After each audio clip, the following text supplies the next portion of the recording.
是今天的主讲老师。今天的课主要讲绘画里面的透视基础。今天老师会用到的绘画软件是 PS 软件。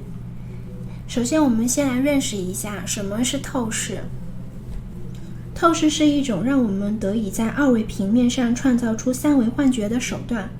要运用透视画法，有必要了解一些各种透视关系中共通的基本术语和概念。观察并确认这些基本关系，就能更好地理解为什么事物会呈现出立体的模样。观察周围世界并将它画下来，也就会更加轻松。首先我们先来认识一些基本术语和概念吧。灭点、地平线、视平线、中视线和视域，这些是我们在画透视的时候会经常用到的一些代名词。那它们分别是什么意思呢？灭点是空间中一组平行线看似交汇的点。这些平行线可以是竖直的、水平的，或在空间中呈一定斜角的。但只要它们彼此平行，那么当它们开始远离观察者，向远处延伸时，就会看似交汇于同一个点。地平线是无限远处地与天相交的线。视平线是我们眼睛朝向的一个面，它是我们目光延展的方向，每个人都会有自己的视平线。中视线是你从两眼之间中点位置引出的一条线，也就是你所看方向的一条线。视域是我们眼睛聚焦的部分，就叫做视域。通常人的视域范围大概是60度。现在老师先打开一张图，我这里画了一张小图，画了一个小人。那中间你看我们假设我们的眼睛的视线范围是这么多，但是我们的视域范围，也就是我们清晰的对焦的范围，其实大约是60度，其余能看到的可能我们就会叫它余光。打个比方，我们就是摄影的时候就是对焦嘛，摄影对焦，当我们对焦前景的时候，我们的背景就是虚化的；当我们对焦背景的时候，我们的前景就会虚化。其实这就是模拟我们人类眼睛的一个视域范围。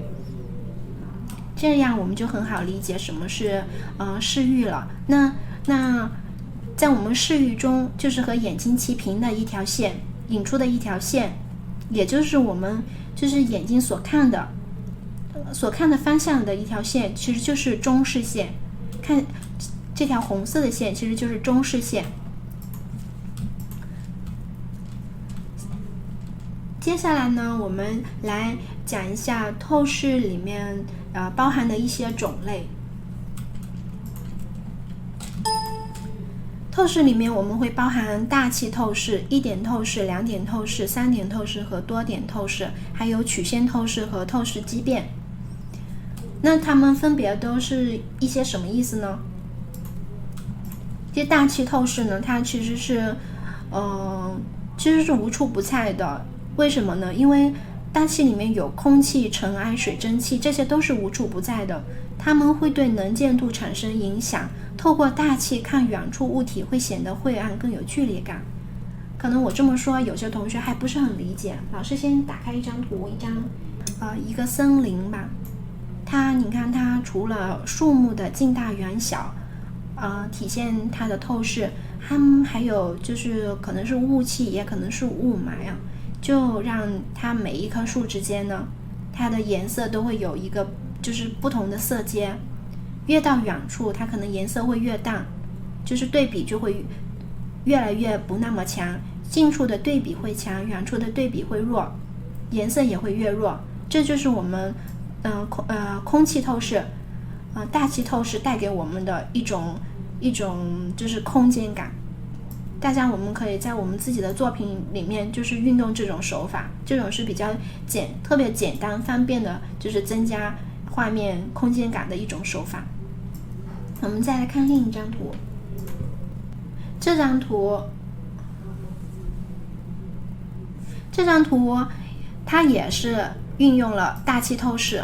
你看它近处的景物就是饱和度非常高，它除了近大远小之外，它对比度，前面的对比度会比较强烈，越往远处，它的就是颜色呢会越来越暗淡，对比呢也会越来越淡，原因是因为它就是有大气就是阻隔在它们的中间嘛。然后接下来我们来看一下一点透视。一点透视呢，就是它就包含了一个消失点。当你的视平线与水平方向的线条平行时，这条线条向远处延伸，直至交汇于一个点，就形成了一点透视。一点透视街景和建筑可以给人一种活力感。比如说这张图也是网上随便找的一张图，我们来根据这张图来标示出它的消失点、地平线和交汇线。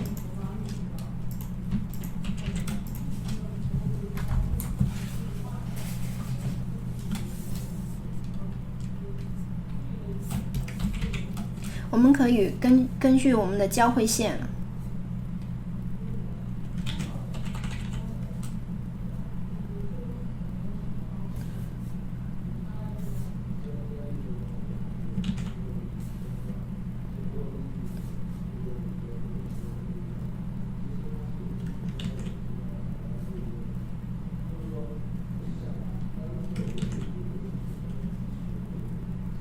它会交汇于这个点。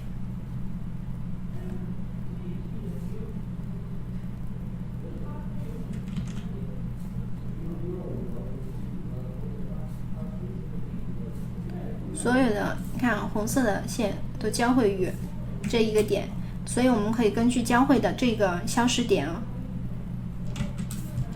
交汇的这个消失点定出它的地平线的位置。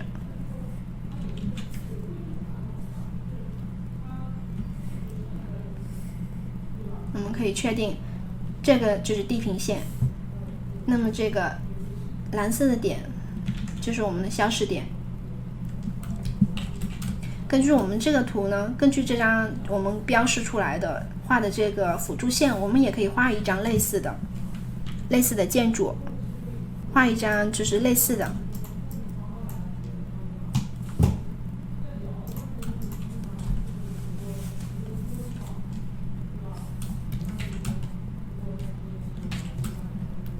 首先画一条视平线，根据这个视平线呢，我们画出它的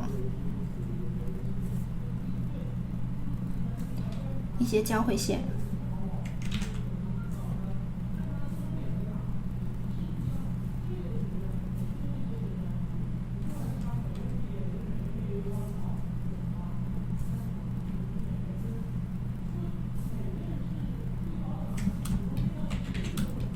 好，那我们来画一个房子。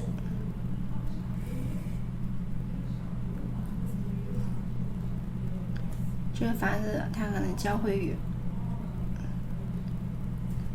那个街道，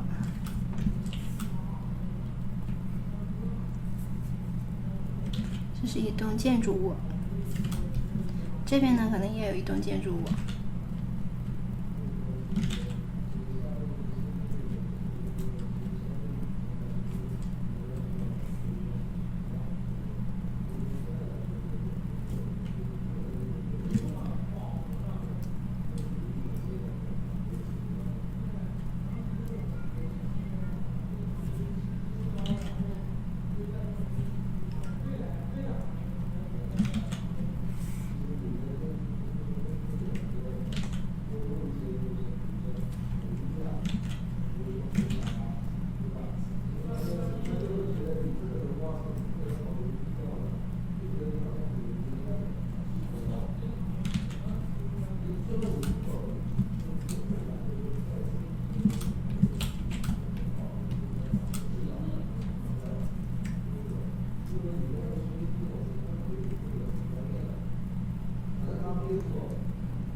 可以根据这些建筑画出一些窗户。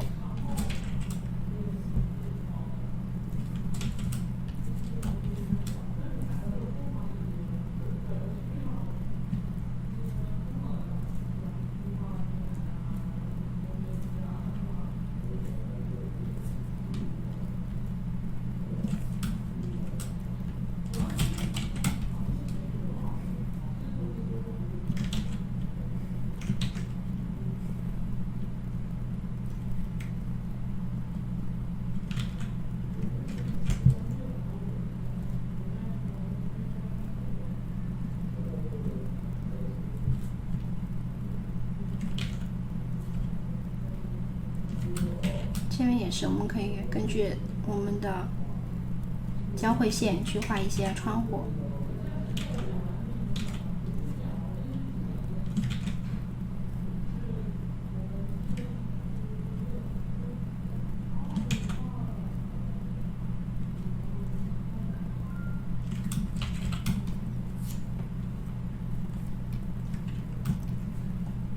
那我们怎么去定这个窗户的中心线呢？是在这里吗？如果是画在这里，那就错误了啊。这个窗户的中心线不应该是在这里。那我们怎么去找这个窗户的中心线呢？我们依然就可以通过画辅助线的方式来找一下，把对角都连起来。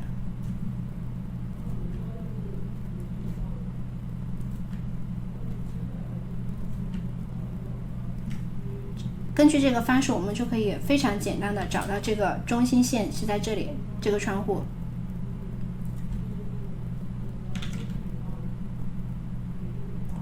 如果要在这中间再画中心线呢，我们只要再接着画辅助线就可以了。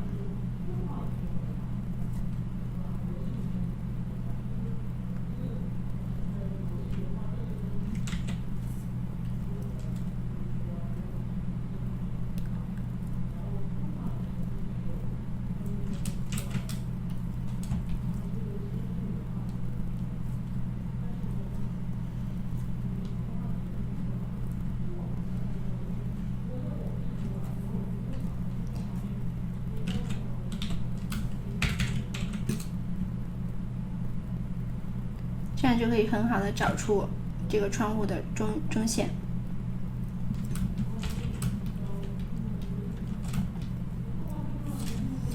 现在我们可以把这个隐藏了，那就是非常就是具有纵深感、空间感的一个建筑了。这是也是非常明显的一点透视，我们可以标注一下。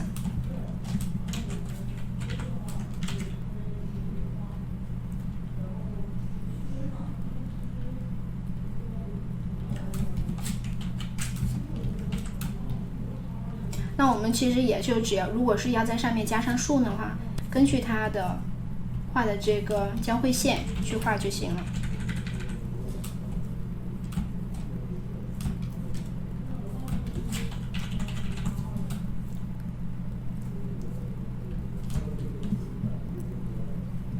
比如说，我们在这个上面种了一些树。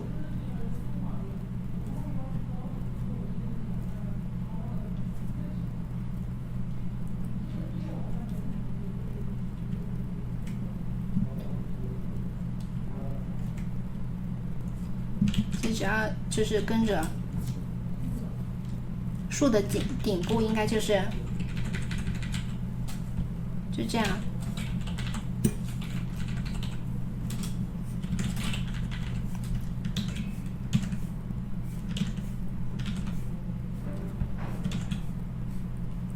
种在这个建筑前面，如果种一些树的话。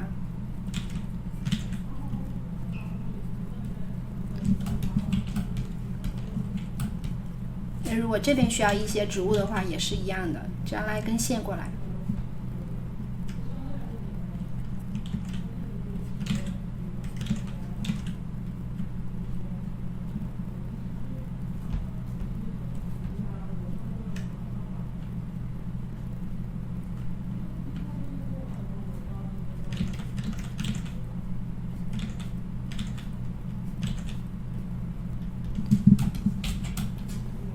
这样就非常的就是直观，可以看出它们的空间层次。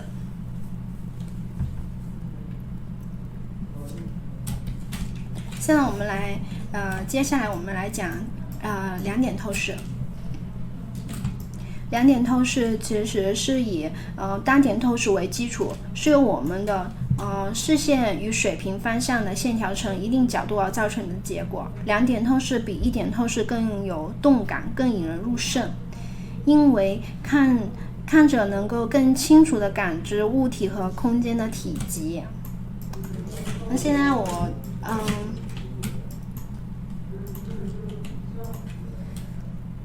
我现在来找一个就是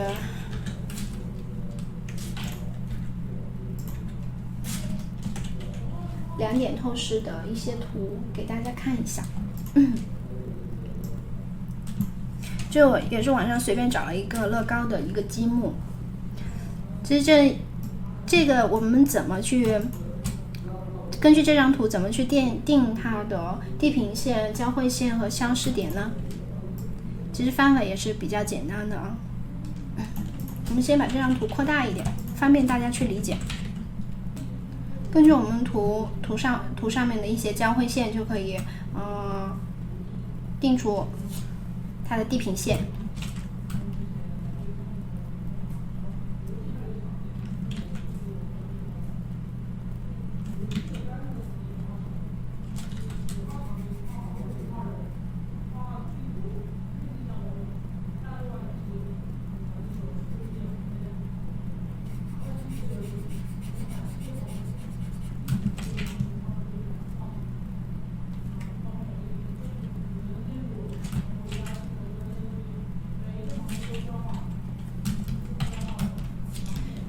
一般我们两点透视比较可以客观的看到它的体积，也就是这个意思，因为我们可以看到它的面会更多、更全面，看它所有的边缘线都会消失于地平线上面的一个点。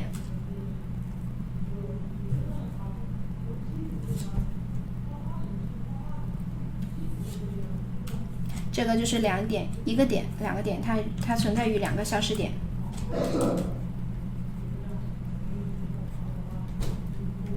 一个消失点，两个消失点。这个是我们的地平线。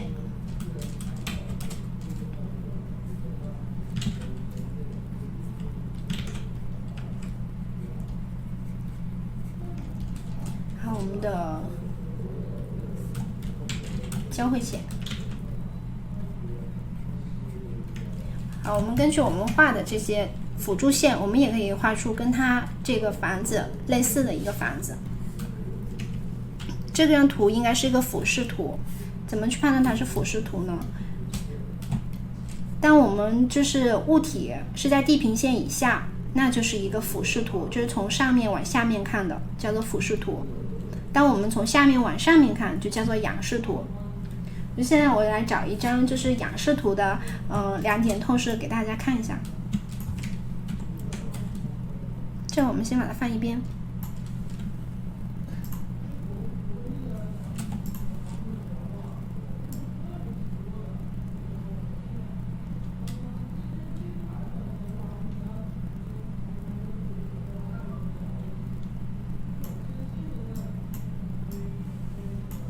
这个吧，这随便找一张，就拿这张图做例子。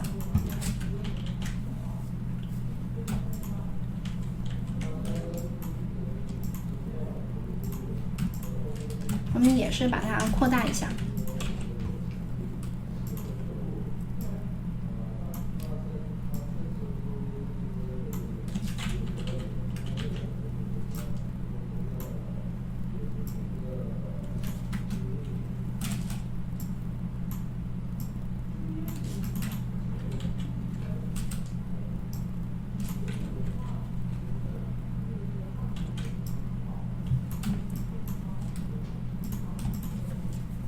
我们去根据这个图来定出它的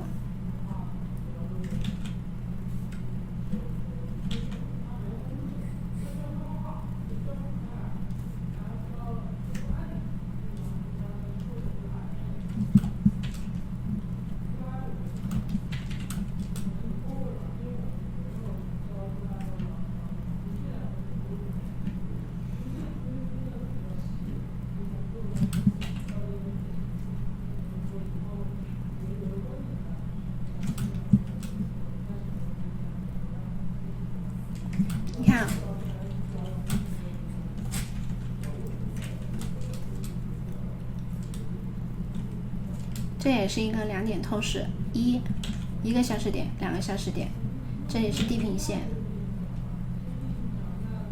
当我们的物体在地平线之上的话，应该属于是仰视。这张呢就是俯视，大家可以看到区别。仰视就是从下往上看，这个人拍摄的可能就是从下往上面拍摄的。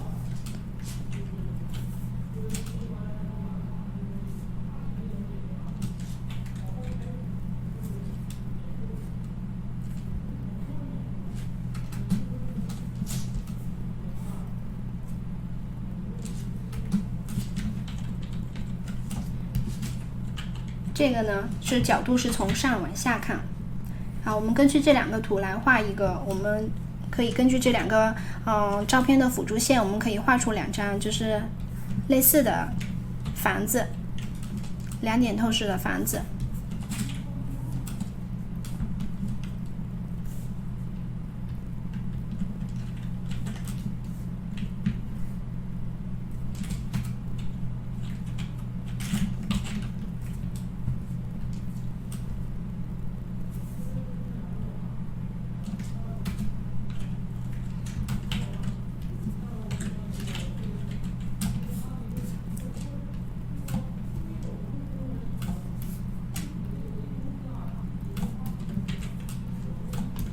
先定出它的视平线、地平线也可以讲。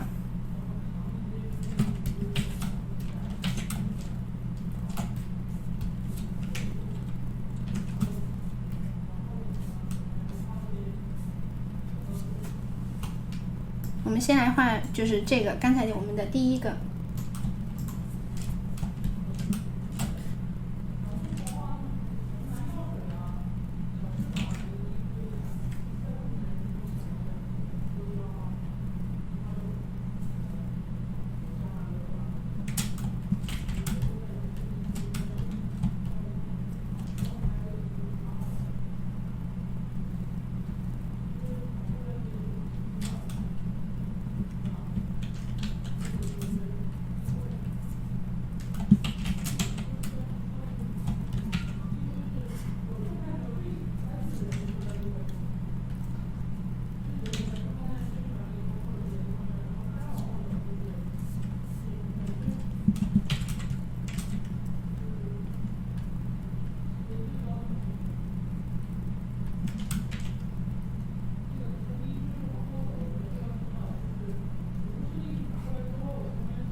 所以我们根据了刚才的这个图的视角，画了一个类似的房子。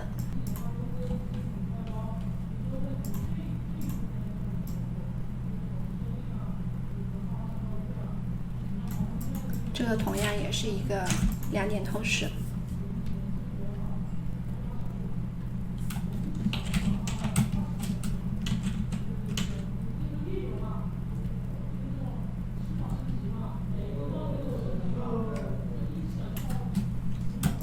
我们来根据我们开始我们的一个照片画一个，就是仰视的一个仰视的房子。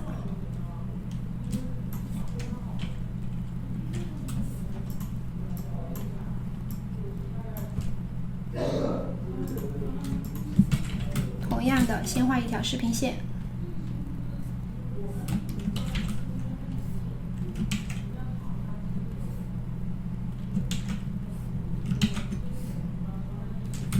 这个视频线呢，我们确定2个消失点。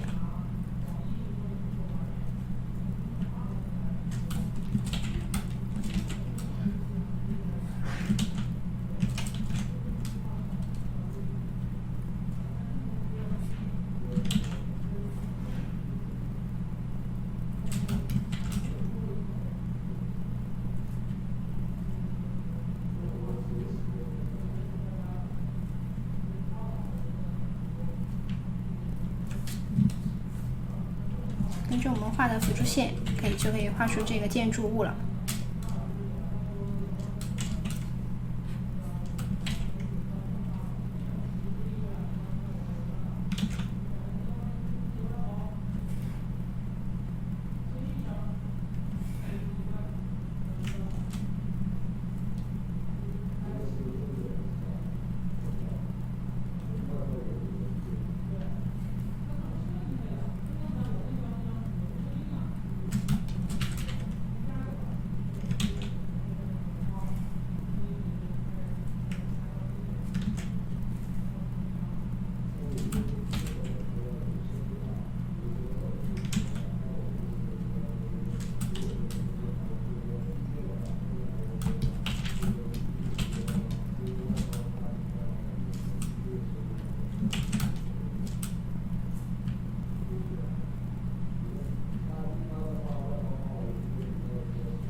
OK， 现在我们就根据我们画的透视线，可以画出这样一组建筑物。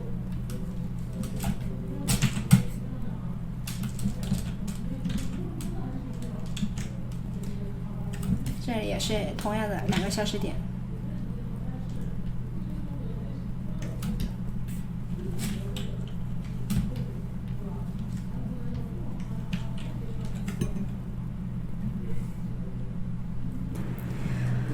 好啦，接下来我们来讲一下3点透视和多点透视。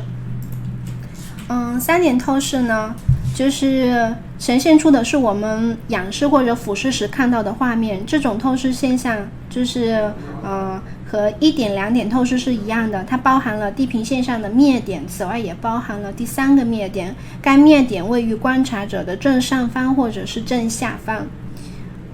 可能当说我们就是还不能理解啊。现在我就是随便找了一张，就是网上找了一张图，这张图就很好的，就是一张比较很明显的一个3点透视。就是当我们把它的就是一些地平线和交汇线画出来之后，就会更明显了，更直观的能够看出它。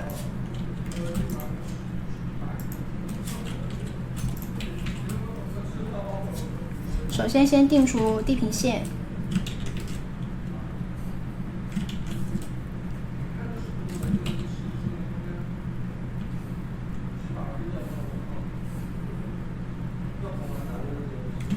根据地平线，我们可以画出它的一些交汇线。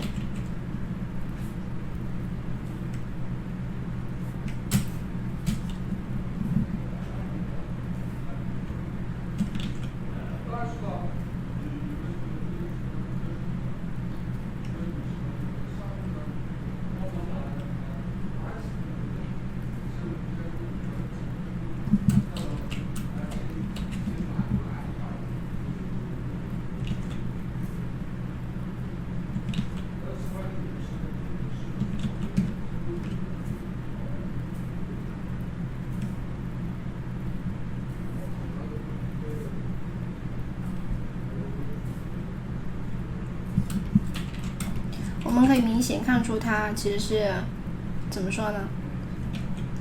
你看，上面这是第3个消失点，2、1，一共有3个消失点。它就是包含了地平面以上，就是正上方和正下方。现在我们这个图是仰视图，所以它的就是正上方，就是它的消失点在正上方。如果我们是一个俯视图，那么它的消失点就会正下方。那我们根据这个照片，我们来绘制一个，就是一个3点透视的一个小房子。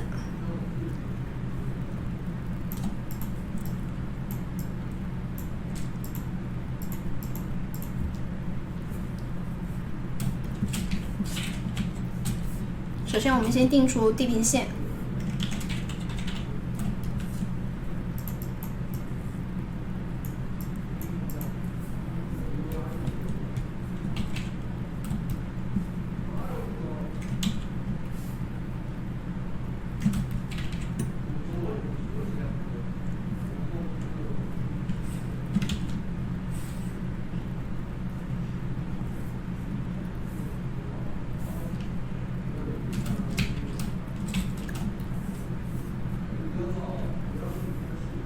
这个是地平线啊。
我们的一些示意线把它画好了之后呢，我们就来绘制这个小房子。根据我们画的透视线，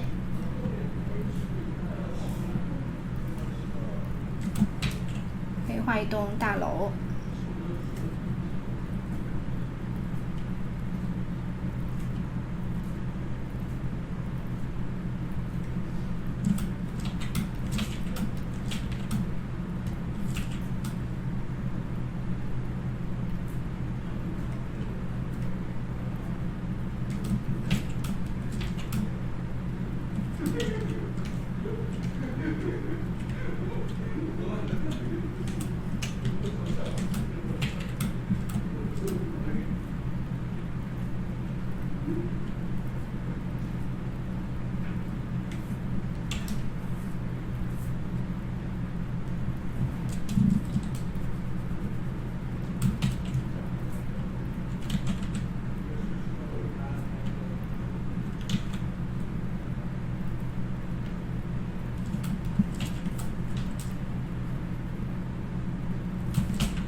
现在我们就得出了一组这样的建筑物。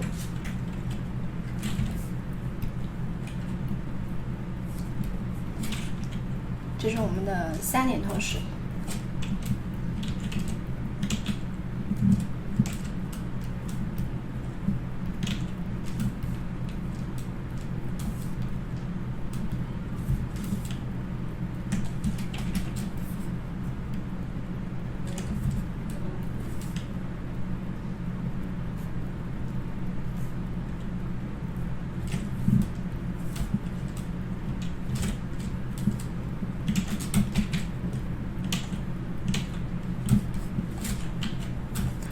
那当我们的就是第3个消失点是在正下方的时候呢，我们也是一样的，这个是仰视的。当我们是俯视的时候，我们也是同样的画法。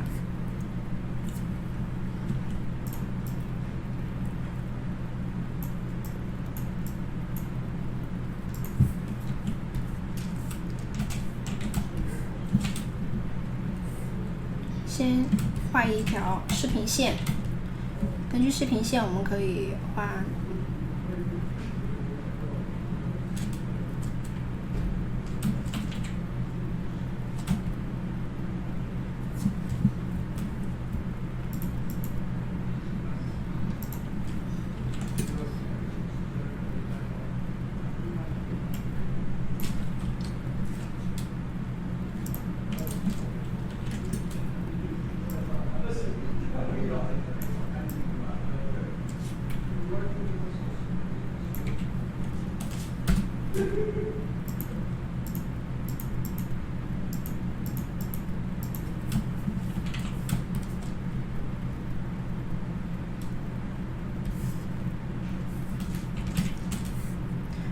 图层有点弄错了，把它整理一下。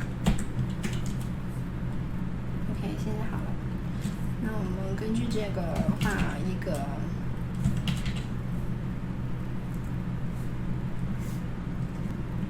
辅助线。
可以根据它画出一个这样子的建筑物。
好了，我们的3点透视就简单的讲到这里。那其实我们所谓的多点透视其实也是一样的，就是可能消失点会继续增加。打个比方，如果我们要画一个就是4点、5点透视的话，也是同样的原理。我们可以把这个线延长，可以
这原理其实都是一样的啊，都是我们的消失点永远肯定是在在这个地平线之上的，只有一种情况它不会在地平线之上，那就是我们楼梯上坡、下坡或者是一些电梯，它的消失点就会根据它的角度而定，不一定会落在这个视平线上。但一般正常的，如果是平面的陆地，就是没有上坡下坡这种一般的正常的这个消失点都是落在了这个视平线上面。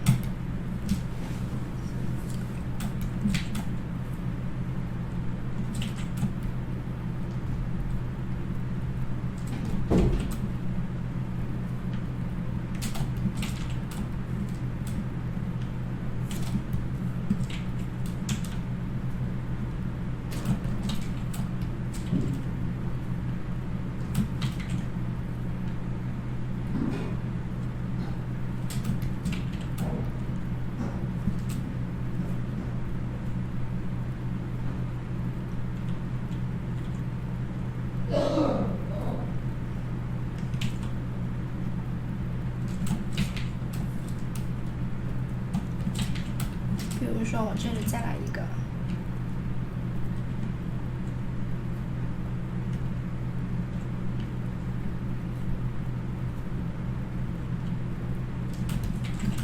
个这样的建筑物，在这里的话，那也是，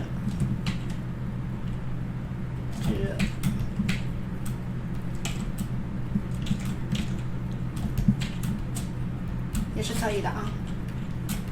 OK。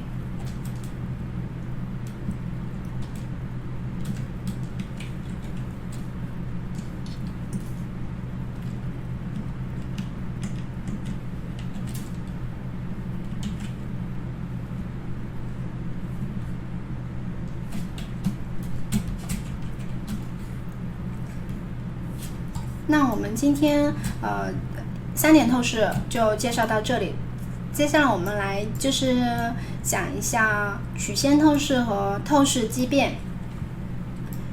曲线透视的话，我先给大家可以找一个就是方便大家理解的一张摄影作品。我觉得这个像曲线透视，像这种。大家可以看见它的地平线是有弧度的，是不是？其实它应该是鱼眼镜头拍摄出来的。这根线，地平线这根线是，它消失点在这里，它所有的它都是就是带着弧形的嘛，透视线，所有的交汇线也都是弧形的，就是根据这个圆形，就是根据这个像是地球的那个形状来。那我们再找一个其他的例子，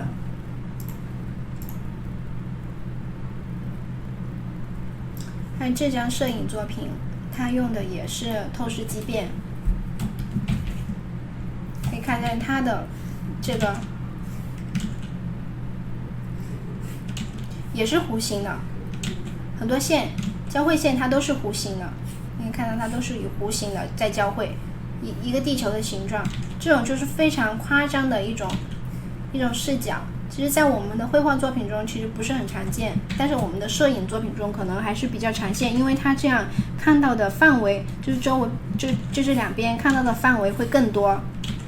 就正常的我们可能就只能到这儿嘛，只能到这个范围，但是它因为这个曲线，所以它可以看到的视角就会更广泛，但是后面呢，越到这个边上，它就会越变形。大家可以看到，如果这里会有一个人的话，或者一架飞机的话，就会发现这个就是变形，就是拉伸嘛。其实它是用镜头的效果把它拉伸了。那这种大家理解一下就好了。如果一定要画的话呢，那我们就是把这个视平线啊，这些交汇线啊，把它画成就是弧度，以圆形的弧度去画，那也是可以画出这种效果的。OK， 今天我们的内容会比较多，大家可以就是回去的时候可以巩固一下，也可以跟老师一样，就是网上找一些就是场景的素材照片，照着去练习画一些立方体，带着透视的立方体，这样有助于我们透视练习。好了，今天的课就到这里了，再见。